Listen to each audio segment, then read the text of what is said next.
His story is one of the most remarkable of any world leader. Few in history have endured oppression with such little rancour or overcome the oppressor with such little bloodshed.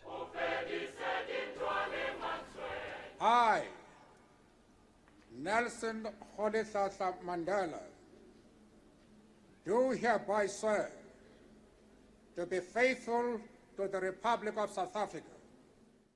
In May 1994, Nelson Mandela, the man white South Africa had imprisoned for nearly 30 years, was sworn in as the country's first black president. Through his dignified and courageous leadership, the African National Congress had broken the stranglehold of apartheid and transformed South Africa into a multiracial democracy.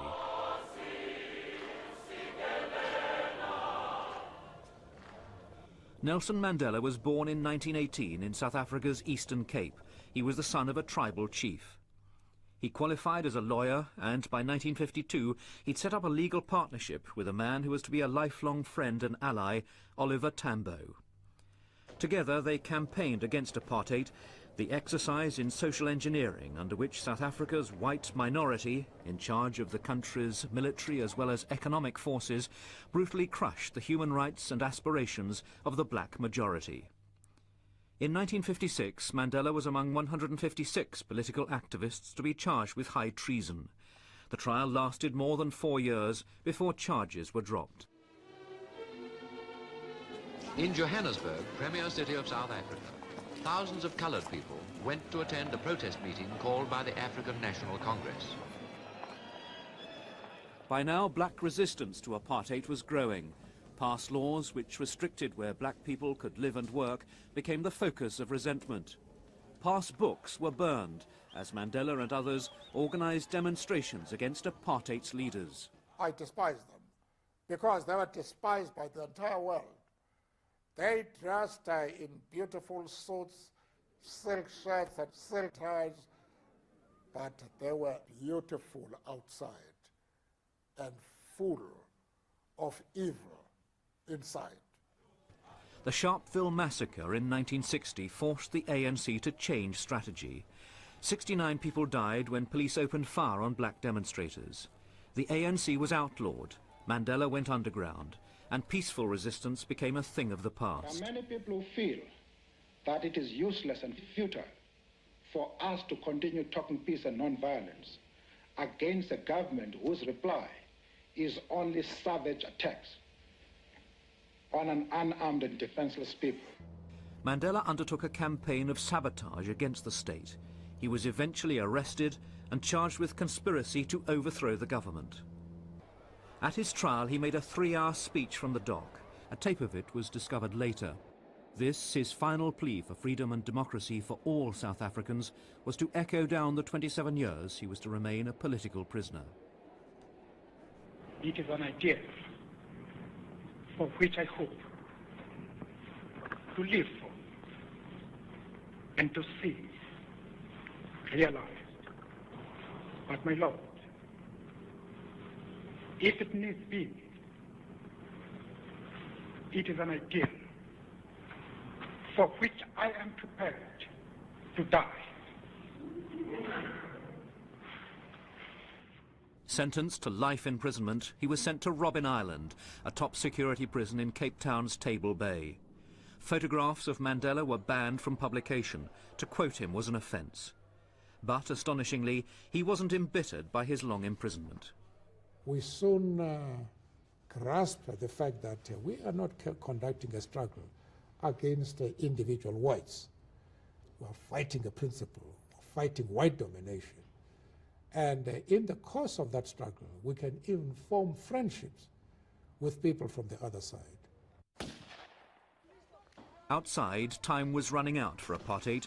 With the ANC leadership in jail, even the children of Soweto were now helping to sustain the revolution. The hardline government of P.W. Botha tried to crush the uprising, but gradually more liberal white people began to recognise that Mandela was the solution, not the problem.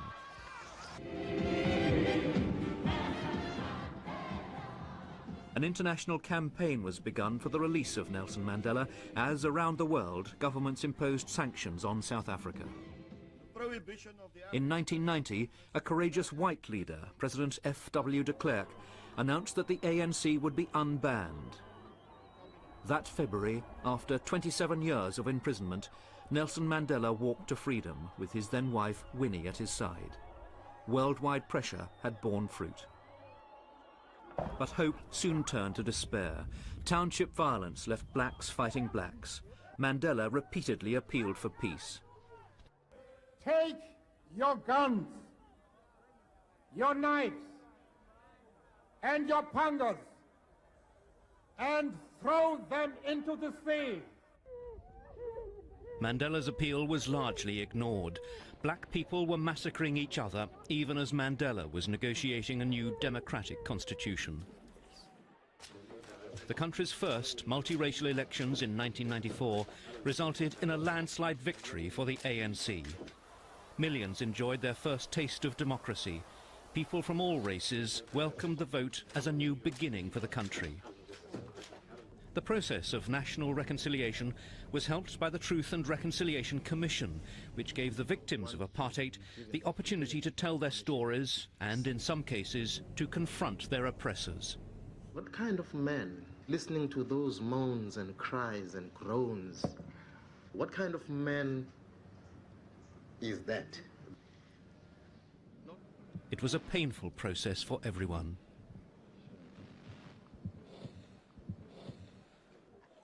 Yet for all his political skills, Mandela found it difficult to tackle many of South Africa's endemic social problems. Chief among them were the acute shortage of affordable housing, the widespread poverty, and the scourge of AIDS. In December 1997, Nelson Mandela gave up the presidency of the African National Congress in favour of South Africa's Vice President Thabo Mbeki, who also succeeded him as head of state. Mandela was feted throughout the world, as here in London. But there'd been personal sadness. His long-time marriage to Winnie, once known as the mother of the nation, had ended following her involvement in the kidnapping and murder of a student activist. In 1998, at the age of 80, he married Graça Machel, the widow of the late president of Mozambique. It was a marriage which brought him personal happiness and helped him to enjoy the family life which had been denied to him by his long commitment to the struggle against apartheid. On the eve of the new millennium, Nelson Mandela had revisited the cell on Robben Island, where he'd spent 18 of the 27 years he was imprisoned. He lit a candle to symbolize reconciliation. It was passed to an African child to represent that continent's hope for the future. A hope inspired by the life and ideals of one of the truly great leaders of our time, Nelson Mandela.